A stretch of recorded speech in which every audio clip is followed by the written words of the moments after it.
the time. God is good. Praise the Lord. Hallelujah.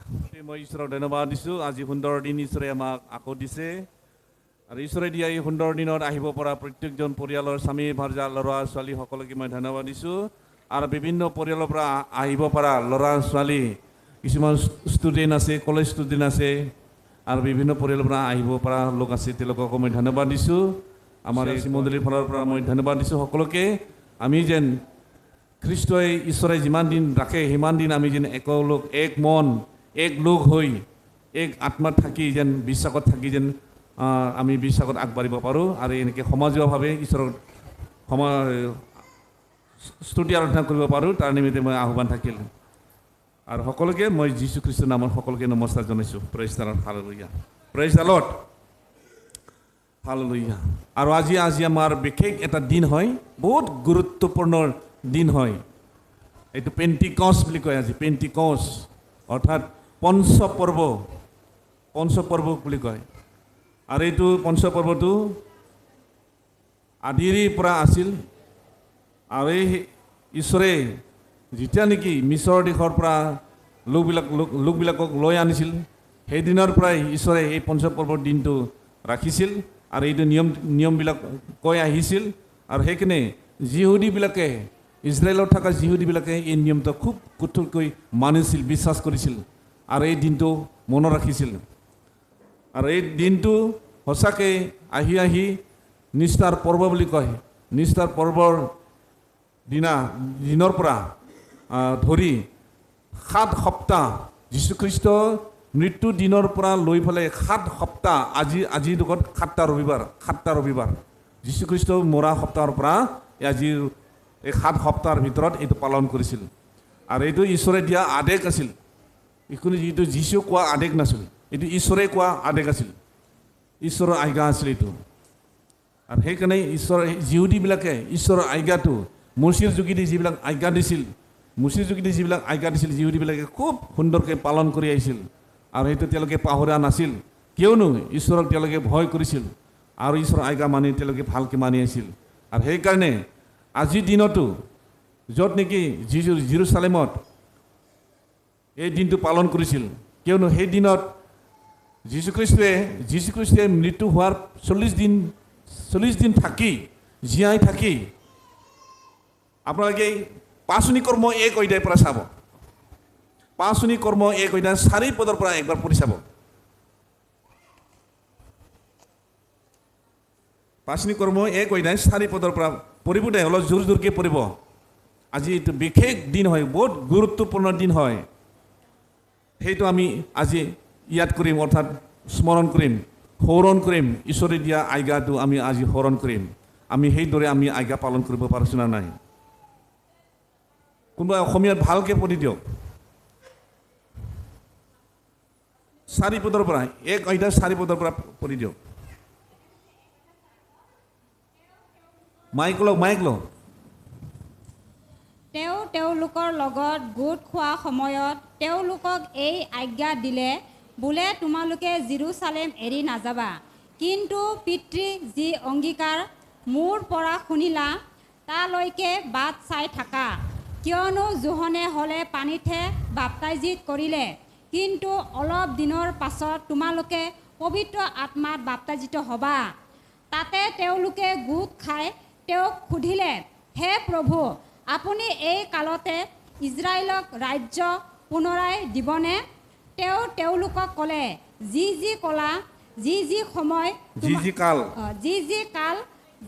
সময় পিতৃয়ে নিজৰ ক্ষমতাৰে স্থাপন কৰিলে সেইবোৰ তোমালোকে জানিবলৈ নোপোৱা কিন্তু যেতিয়া তোমালোকৰ ওপৰত পবিত্ৰ আত্মা আহিব তেতিয়া তোমালোকে শক্তি পাবা আৰু জেৰুজালেম আদি কৰি গোটেই যিহুদিয়া আৰু চমৰীয়া দেশত আৰু পৃথিৱীৰ সীমালৈকে তোমালোকে মোৰ সঙ্গী হ'বা মোৰ সাক্ষী হ'বা প্ৰেইজ দ্য লৰ্ড হালেলুয়া এই বাক্যক মই সমৰ্থন দিছোঁ বা মই ধন্যবাদ দিছোঁ ঈশ্বৰে এই বাক্য আমাক ৰাখিছে আৰু এই বাক্যৰ দ্বাৰাই আজি আমি সোঁৱৰণ কৰিম আৰু আমি শ্বেয়াৰ কৰিম এই বাক্যটো আমি ইজনে জানিব পাৰিম যাতে এই বাক্যৰ দ্বাৰাই ঈশ্বৰে কি আজ্ঞা ৰাখিছিল যীশুখ্ৰীষ্টকটো মাৰা হৈছিল, মাৰে যোৱাৰ পিছত তৃতীয় দিনা জীয়াই উঠাৰ পিছত তেওঁ জীয়াই উঠাৰ পিছত 40 দিন থকা বুলি কৈছে। 40 দিন জীয়াই থাকি অনেক লোকক নিজৰ শিষ্যবিলাকক মাজে সময়ে দেখা দিছিল কৈছে, মাজে সময়ে দেখা দিছিল। আৰু মাজে সময়ে দেখা দি পেলাই ঈশ্বৰৰ বাক্যবিলাক কৈ আছিল প্ৰভু যীশুৱে। আৰু সেইকাৰণে তেওঁ নিজে জীয়াই থকা দেখুৱাই দুখৰী দিনলৈকে তেওঁলোকক মাজে সময়ে দৰ্শন দি ঈশ্বৰৰ ৰাজ্যৰ বিষয়ে কথা ক'লে। প্ৰভু যীশুৱে 40 দিন জীয়াই উঠাৰ পিছত 40 দিন মাজে সময়ে দেখা দি আছিল আৰু ঈশ্বৰৰ বাক্য দৰ্শন দি আছিল আৰু আচৰিত কৰ্মবিলাক দেখুৱাই আছিল। তেওঁবিলাকৰ লগত গোট খোৱা সময়ত তেওঁলোকক এই আজ্ঞা দিলে, বোলে তোমালোকে জেৰুজালেম এৰি নাযাবা, কিন্তু পিতৃ যি অংগীকাৰ মোৰ পৰা শুনিলা তালৈকে বাট চাই থাকা। হালেলুয়া। শিষ্যবিলাকক নিজৰ মনোনীত দাগ ৰাখি নিজৰ অনুগামী দাগবিলাকক প্ৰভু যীশুৱে কঠোৰভাৱে আজ্ঞা দিছিল যে তোমালোকে মই নাহিলেও, মই নাথাকিলেও, মোক দেখা নাপালেও তোমালোকে ইফালে নদৌৰিবা, ইফালে নাযাবা, তোমালোকে জাগাবিলাক এৰি নাযাবা, তোমালোকে জেৰুজালেম এৰি নাযাবা কৈছে।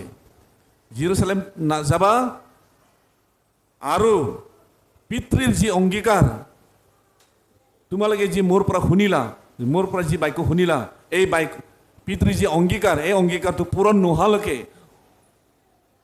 নোহোৱালৈকে তোমালোকে বাট চাই থাকিবা। হালেলুয়া। এইখিনিতে আমাক বুজিব লগা এটা কথা সোমাইছে, আমাক বাট চাই থাকিব দিছে। যিটো ঈশ্বৰৰ যিটো প্ৰতিজ্ঞাবিলাক আছে, এই প্ৰতিজ্ঞাবিলাক নোহোৱালৈকে আমি বাট চাই থাকিব লাগে। ঈশ্বৰে মানুহ জাতিৰ কাৰণে বহুত প্ৰতিজ্ঞা ৰাখিছে, এই প্ৰতিজ্ঞাবিলাক আমি পূৰণ নোহোৱালৈকে আমি সিফালে দৌৰিব নালাগে। আজি বহুত মানুহে আজি নিজৰ গীৰ্জা এৰি গৈছে। প্ৰভু যীশুৱে নিজে কৈছে তোমালোকৰ যি ঠাইত মই ৰাখিছোঁ, যি ঠাইত তোমালোকক ৰাখিছা সেই ঠাইটো তোমালোকে এৰি নাযাবা। অৰ্থাৎ গীৰ্জাঘৰ এৰি নাযাবা, মণ্ডলী এৰি নাযাবা, সমাজ এৰি নাযাবা, যীশুৱে কৈছে। আৰু শিশুবিলাকে এই কথাটো বহুত গুৰুত্বপূৰ্ণভাৱে ৰাখিছিল আৰু শিশুবিলাকে সঁচাকৈ জেৰুজালেম এৰি যোৱা নাছিল। হালেলুয়া। কিন্তু আজিৰ বিশ্বাসীবিলাকে নিজৰ সমাজত যি ঈশ্বৰে যীশুৱে যি জেগাত আমাক ৰাখিছে সেই জেগাটো এৰি পেলাই গুচি যায়। পাষ্টৰ বদলে, মণ্ডলী বদলে এৰি যায়। কিন্তু যীশুৱে কৈছে তোমালোকে এৰি নাযাবা। যি পিতৃৰ ইচ্ছা, যিটো অংগীকাৰ আছে, প্ৰতিজ্ঞা আছে, এই প্ৰতিজ্ঞা নাহালৈকে তুমি গ্ৰহণ নকৰালৈকে তুমি এৰি নাযাবা। কিন্তু আজি বিশ্বাসীবিলাকে সেইদৰে আছেনে? নাই। কোনো বিশ্বাসীবিলাকে আজি সেইদৰে নাথাকে, এটা জেগাত নাথাকে। দলং পলং পৃথিৱীৰ ধোঁৱা কোৱা হৈ মানুহবিলাকে হিষ্ট্ৰীত হৈ থাকে। ঈশ্বৰৰ যি প্ৰতিজ্ঞা সেইটো কেতিয়াও মান্য নকৰে, গুৰুত্ব নিদিয়ে। অত য'ত ক'ৰবাত বেছি পাম নেকি, ক'ৰবাত কম দামত পাম নেকি, ক'ৰবাত ভাল পাম নেকি, ক'ৰবাত বেছি আৰাম পাম নেকি, ক'ৰবাত ইচি ৰুম পাম নেকি, এনেকুৱা মানুহে বিচাৰে। কিন্তু সেই সময়ত যীশুখ্ৰীষ্টৰ শিশুবিলাকে সেইদৰে কৰা নাছিল। আৰু সেই সময়ত তেওঁলোকে কিমানজন আছিল কৈছে? 6 কোটি কৈছে, 6 কোটি।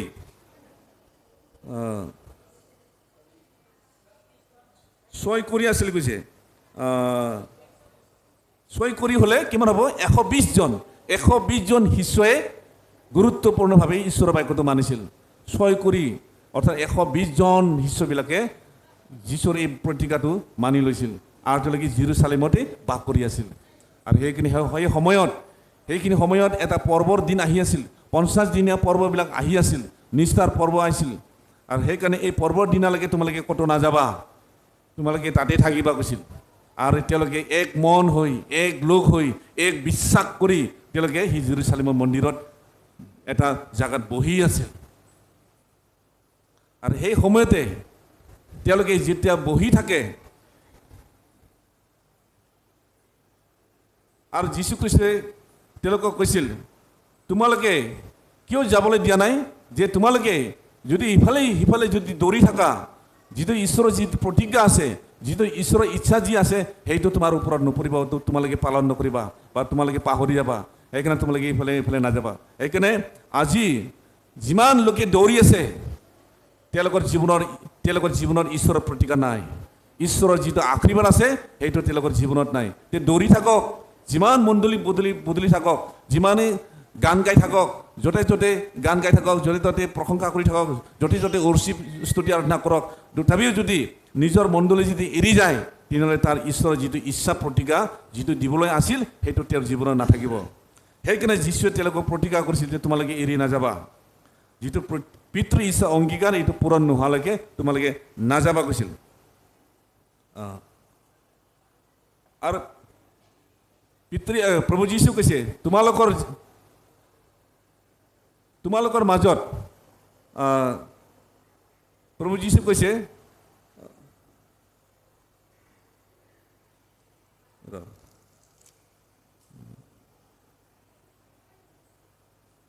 তেওঁলোকে সুধিছিলে 6 পদত কৈছে তাতে তেওঁলোকে গোট খাই তেওঁক সুধিলে, প্ৰভু যীশু সুধিলে কি কৰিব কি হ'ব তেওঁলোকে গম নাপায়, কিন্তু যীশু কথাটো তেওঁলোকে শুনি আছে। তেওঁলোকে গোট খাই ক'লে, তেওঁক সুধিলে হে প্ৰভু আপুনি এই কালতে ইজৰাইলক ৰাজ্য পুনৰাই দিবনে? কাৰণ তেওঁলোকে সেই সময়লৈকে প্ৰভু যীশু যে এজন ৰাজা হ'ব তেওঁলোকে বিশ্বাস কৰি আছিল। তেওঁ যে প্ৰভু হয় তেওঁলোকে নাজানে, অৰ্থাৎ জীয়াই উঠি পেলাই তেওঁলোকৰ লগতে কথা পাতি আছে সেই সময়লৈকে তেওঁলোকে জ্ঞান চকু মুকলি হোৱা নাছিল, তেওঁলোকৰ জ্ঞানটো পোৱা নাছিল যে যীশুখ্ৰীষ্ট যে ৰজাভাৱে আহিছিল সেইটোহে বিশ্বাস কৰি আছিল শিষ্যবিলাকে।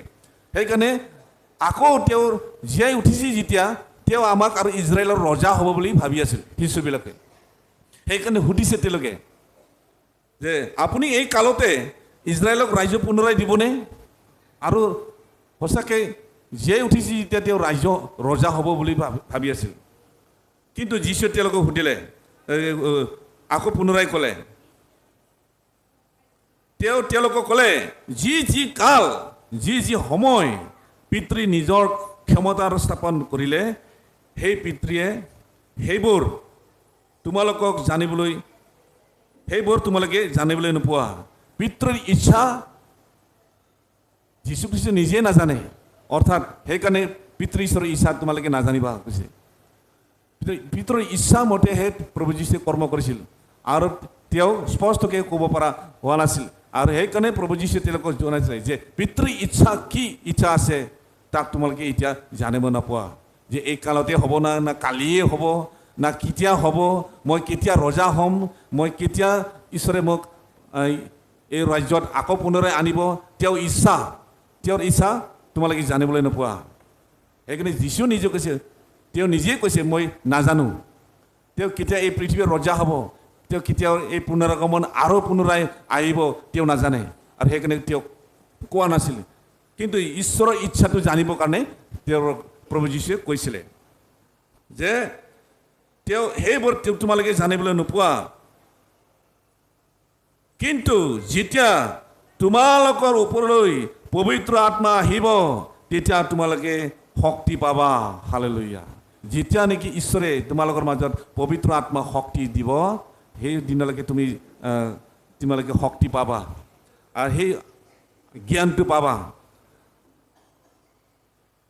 তেতিয়া তোমালোকে শক্তি পাবা আৰু জেৰুজালেম আদি কৰি গোটেই যিহুদীয়া আৰু সমৰীয়া দেশত আৰু পৃথিৱীৰ সীমালৈকে তোমালোকে মোৰ সাক্ষী হ'বা। Praise the lord.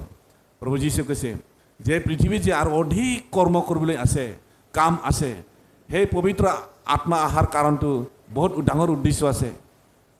পবিত্ৰ আত্মা কিয় পঠালে আৰু কিয় দৰকাৰ হয়, পবিত্ৰ আত্মা কিয় দৰকাৰ, এইটো আজিৰ দিনৰ দ্বাৰাই আমি বুজি পাব লাগে যে পবিত্ৰ আত্মা কিয় পঠাইছে।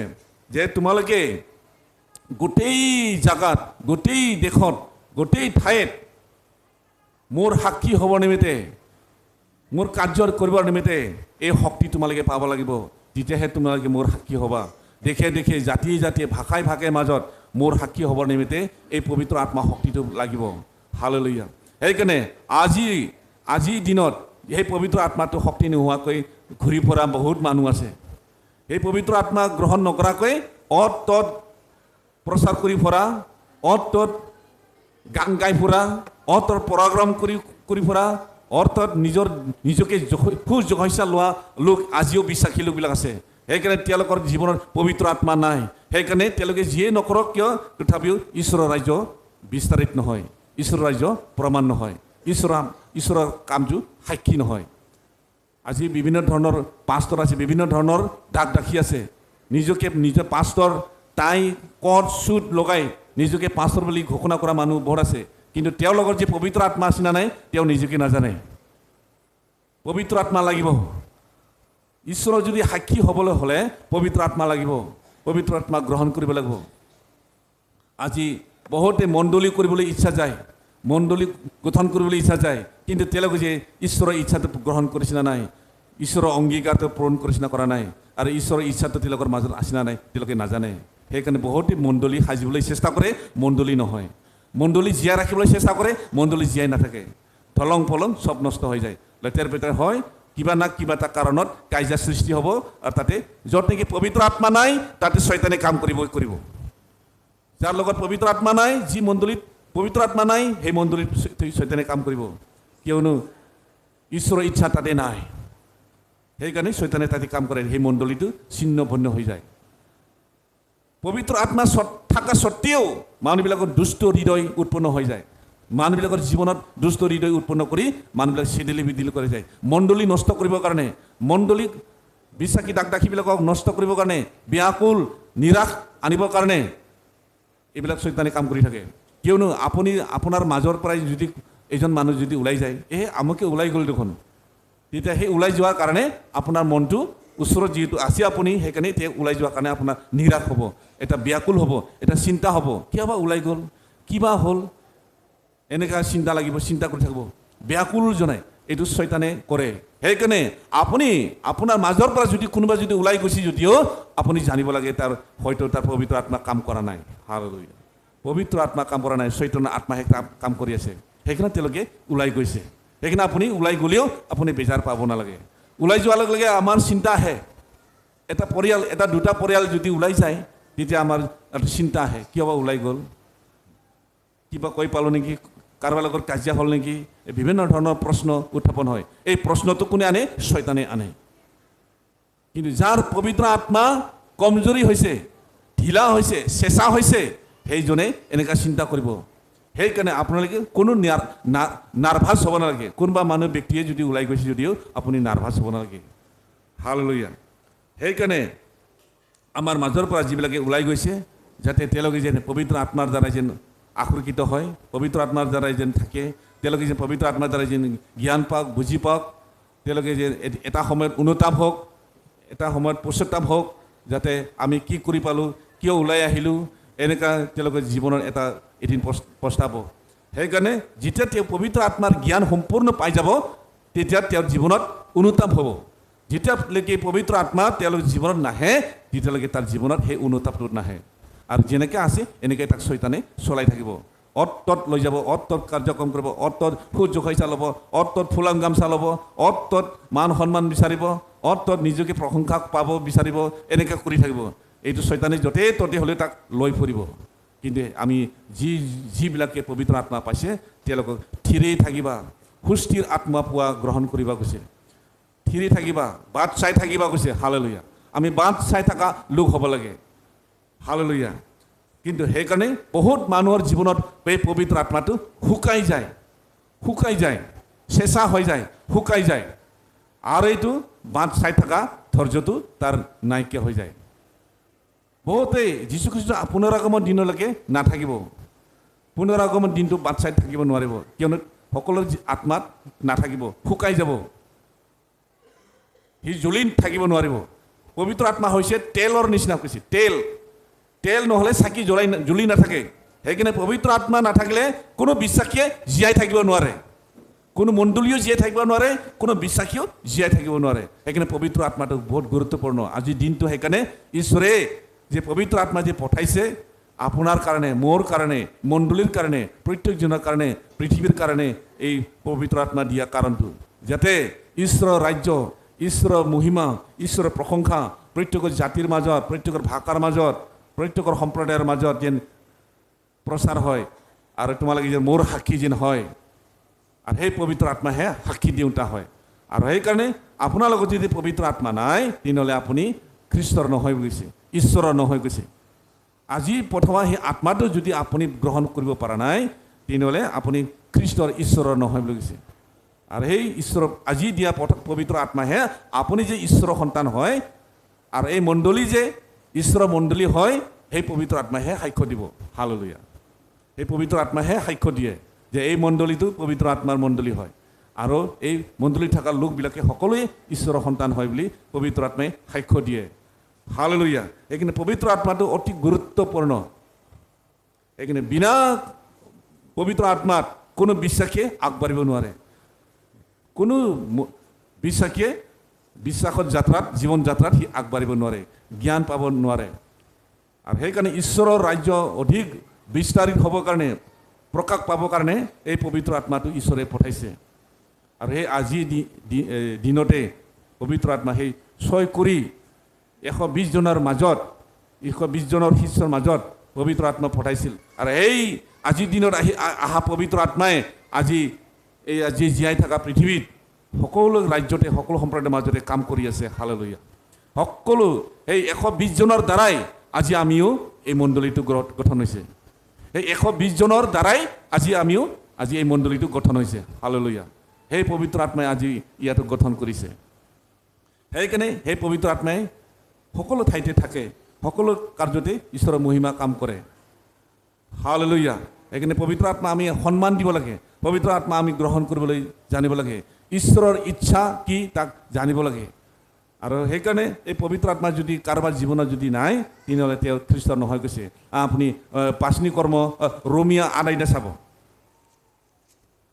ৰোমিয়া 8 ঈশ্বৰৰ আত্মা যদি তোমালোকৰ অন্তৰত থাকে তেন্তে তোমালোক মাংসৰ বশত নহয় আত্মাৰ বশতহে আছা কিন্তু যিজনত খ্ৰীষ্টৰ আত্মা নাই তেওঁ খ্ৰীষ্টৰ নহয় প্ৰেজ দ্য লৰ্ড হালেলুয়া বাইবেলে আজি স্পষ্ট কৈছে ঈশ্বৰৰ আত্মা যদি তোমালোকৰ অন্তৰত থাকে তেন্তে তোমালোক মাংসৰ বশত নহয় মাংস মানে জগতৰ বশত নহয় জগতৰ ইচ্ছাত নহয় ঈশ্বৰৰ ইচ্ছাতহে আছা তেন্তে তোমালোক মাংসৰ বশত নহয় আত্মাৰ বশতহে আছা কিন্তু যিজনৰ খ্ৰীষ্টৰ আত্মা নাই তেওঁ খ্ৰীষ্টৰ নহয় হালেলুয়া ডাইৰেক্টে কৈছে সেইকাৰণে প্ৰত্যেকজন বিশ্বাসীয়ে আজি দিয়া আত্মাটো প্ৰত্যেকজনক লাগে সেইকাৰণে ঈশ্বৰে আজিৰ দিনত 50 দিনীয়া পৰ্বত সেইদিনা পবিত্ৰ আত্মা দিছিলে 120 জনৰ শিষ্যৰ ওপৰত পবিত্ৰ আত্মা আহিছিল আৰু সেই আত্মা আহাটো এটা চিন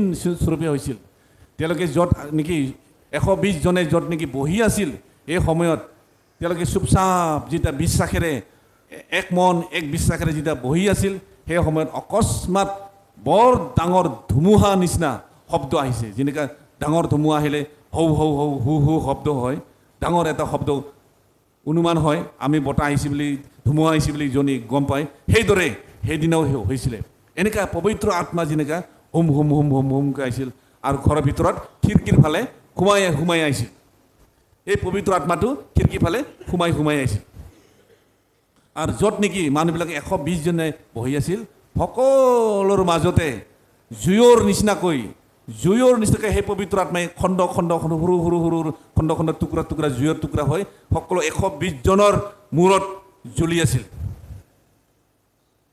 আৰু তেতিয়া সেই পবিত্ৰ আত্মা যেতিয়া জ্বলি আছিল তেতিয়া মানুহবিলাকে বিভিন্ন ভাষাৰে কথা কৈছিল আৰু মানুহবিলাকে যেতিয়া এই পবিত্ৰ আত্মা আহিল তেতিয়া 120 জনে যেতিয়া হুলুচকৈ প্ৰাৰ্থনা কৰিব ধৰিলে নিজৰ ভাষাৰে প্ৰাৰ্থনা কৰিলে নিজৰ ঈশ্বৰৰ প্ৰশংসা কৰিলে নিজৰ স্তুতি কৰিলে তেতিয়া মানুহবিলাকে হাল্লা হ'ল গোটেই ৰুমটো হাল্লা হ'ল যেতিয়া আপোনালোকে গোটেই মানুহজনে যেতিয়া প্ৰাৰ্থনা কৰে তেতিয়া বহুত হাল্লা হ'ব সেইদৰে 120 জনে যেতিয়া প্ৰাৰ্থনা কৰিলে চিঞৰি প্ৰাৰ্থনা কৰিলে তেতিয়া বাহিৰত থকা মানুহবিলাকে শুনা পাইছে আৰে এইটো ঘৰত কি হ'ল ইমান হাল্লা কি হ'ল মানুহবিলাকে হুৰমুৰকৈ চাবলৈ আহিছে কি নহ'ল মনে আছিল অলপ আগতেহে মনে আছিল এই অকস্মাত কি হ'ল বুলি মানুহবিলাকে আচৰিত হৈছে হঠাৎ ঘটনাটো হৈছে আৰু মানুহবিলাকে যেতিয়া চাবলৈ আহে তেতিয়া মানুহবিলাকে ভুকি থকা শুনা পাইছে মানুহবিলাকে যি ভুকি আছে যিজনে যি ভাষাৰে মানুহ আহিছে তেওঁ নিজৰ ভাষাৰে শুনা পাইছে সি বেলেগ দেশৰ মানুহ, সি এই কিনো ভাষা কৈছে বুলি শুনা পাইছে, সেই নিজৰ ভাষাৰে শুনা পাইছে। তাতে বহুত জাতি মানুহ আছিল, ইয়াতে জাতি লিখা আছে।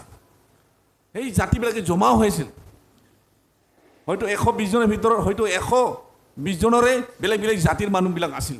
তেওঁলোকে নিজৰ নিজৰ ভাষাৰে কথা কৈ আছে, আৰু যিবিলাকে শুনিবলৈ আহিছিল তেওঁলোকে নিজৰ নিজৰ ভাষাৰে শুনা পাইছে। হয়তো বেলেগ জাতি হ'ব পাৰে, তথাপি তেওঁলোকে পবিত্ৰ আত্মাৰ ভাষাটো শুনা পাই আছিল। আৰু তেওঁলোকে যে আমাৰ ভাষাৰে কথা কৈছে দেখোন, আৰু তেওঁলোকে যিটো আমুকহে মানুহ, যিটো আমাৰ জাতিৰ মানুহ নহয়, তেওঁলোকে আমাৰ ভাষাটো কেনেকৈ জানিলে? মানুহবিলাকে আচৰিত হৈছে। সকলোৱে নিজৰ ভাষা শুনা পাইছিলে আচৰিত। তেওঁলোকেতো আমাৰ জাতি নহয়, এইটো ড্ৰেছো বেলেগ, মানুহো বেলেগ, ইটোতো বড়ো নহয়, ইটোতো পাঞ্জাৱীহে ভাষা কৈ আছে, এনেকা।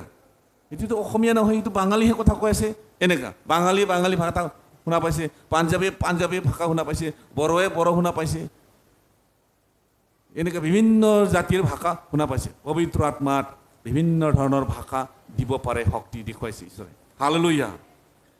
পবিত্ৰ আত্মাই বিভিন্ন ভাষা আপোনাক জগাব পাৰে, কিয়নো এই পৃথিৱীত বিভিন্ন ধৰণৰ জাতি আছে।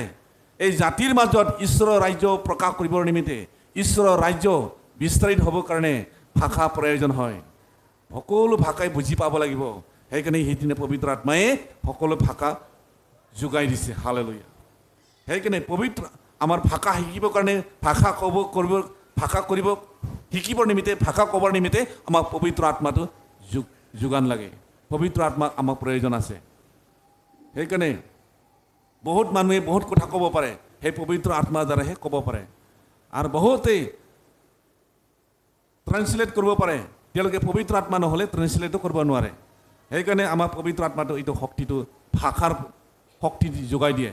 সেইকাৰণে আমাক বিভিন্ন ভাষা জানিবৰ কাৰণে, বিভিন্ন শিক্ষা ল'বৰ কাৰণে পবিত্ৰ আত্মা আমাক লাগে। সেইকাৰণে ষ্টুডেণ্টবিলাকে, ছাত্ৰ ছাত্ৰীবিলাকেও সেই পবিত্ৰ আত্মাটো গ্ৰহণ কৰিবলৈ ইচ্ছা কৰিব লাগে। যেতিয়া টিচাৰে যি শিকাব তাক সোনকালে বুজি পাব। যি আপুনি জানিবলৈ ইচ্ছা কৰিব, যি শিকিবলৈ ইচ্ছা কৰিব, সেই পবিত্ৰ আত্মাক শিকাব। হালেলুয়া। সেইকাৰণে আমাৰ পবিত্ৰ আত্মাটো অতি দৰকাৰ। প্ৰত্যেক যুৱক যুৱতী, স্বামী ভাৰ্যা, ল'ৰা ছোৱালী, সন্তান সন্ততিবিলাকৰ, সকলো বিশ্বাসীবিলাকৰ কাৰণে পবিত্ৰ আত্মাটো অতি প্ৰয়োজন। সেইকাৰণে পবিত্ৰ আত্মাটো আমি খুজিব লাগে, ঈশ্বৰৰ পৰা আমি খুজিব লাগে। সেই পবিত্ৰ আত্মাটো আমাকো দিয়ক, মোকো দিয়ক, যাতে মই তোমাৰ ৰাজ্যৰ কাম কৰিব পাৰোঁ, তোমাৰ ভাষা বুজিব পাৰোঁ, তোমাৰ নিগূঢ় কথাবিলাক বুজিব পাৰোঁ, অনেক কথা ক'ব পাৰোঁ, অনেক বুজাব পাৰোঁ, অনেক জ্ঞান দিব পাৰোঁ। এই বুলি আমি পবিত্ৰ আত্মাৰ প্ৰাৰ্থনা কৰিব লাগে। যেতিয়া ঈশ্বৰে কৈছে তুমি পিতৃৰ আগত যি খুজিবা তাকে পাবা কৈছে, মোৰ নামেৰে যি খুজিবা পিতৃ তোমাক সেইজনক দিব কৈছে। সেইকাৰণে আমি সকলোৱে খুজিব লাগে, মোৰ নামেৰে যি খুজিবা সকলোকে তোমালোকক দিয়া হ'ব বুলি কৈছে। সেইকাৰণে আমি নোখোজাকৈ থাকিব নালাগে, আমি সকলোৱে পবিত্ৰ আত্মা শক্তিটো আমি খুজিব লাগে। আৰু সেই পবিত্ৰ আত্মাহে আমাক সকলো ফালে আমাক যোগাই লৈ যায়। হালেলুয়া। Praise the lord.